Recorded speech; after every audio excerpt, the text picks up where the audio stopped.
জুলাই আগস্টেই মিলছে লাভের সেরা সময়ে। বর্ষার মৌসুম, অর্থাৎ জুলাই আগস্ট মাস, অনেকে ভাবেন এই সময় কৃষিকাজে ঝুঁকি বেশি। কিন্তু বাস্তবতা হলো, একটু সচেতন পরিকল্পনায় এই সময়টিই হতে পারে সবজি চাষের জন্য সবচেয়ে লাভজনক মৌসুম। এই সময়টায় প্রচুর বৃষ্টি হলেও এমন অনেক সবজি রয়েছে যেগুলো বর্ষায় দারুণভাবে বেড়ে ওঠে। লাউ, কুমড়া, করলা, ঢ্যাঁড়স, পুঁইশাক, চিচিঙ্গা, বরবটি, এসব সবজি চাষে এখন কৃষকরা ভালো আয় করছেন।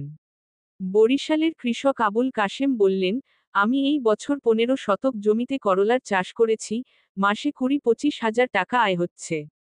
কৃষিবিদদের মতে, এই মৌসুমে দোআঁশ বা বেলে দোআঁশ মাটি এবং উঁচু জমি সবজি চাষে বেশ উপযোগী। তবে সতর্ক থাকতে হবে পানি জমে যাওয়ার ব্যাপারে।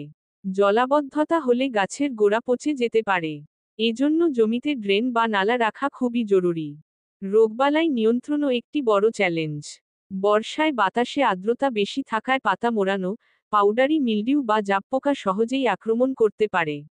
কৃষি অফিসাররা পরামর্শ দিচ্ছেন, বীজ শোধন, জৈব সার ব্যবহার এবং নিয়মিত ছত্রাকনাশক প্রয়োগে এসব সমস্যা দূর করা যায়। এই সময় শীতকালীন ফসল, যেমন বেগুন, টমেটো বা ফুলকপির জন্য চারা তৈরির কাজও শুরু করা যায়।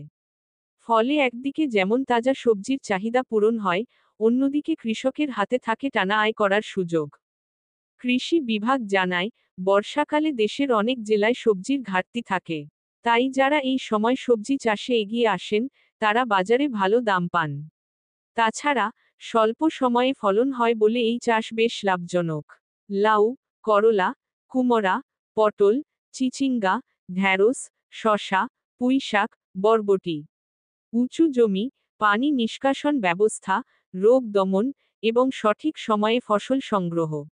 স্থানীয় কৃষি অফিসের পরামর্শ নিয়ে, কম খরচে বেশি ফলনের পথে হাঁটতে পারেন আপনিও। সঠিক পরিকল্পনায় বর্ষা এখন কৃষকের জন্য আশীর্বাদও হতে পারে।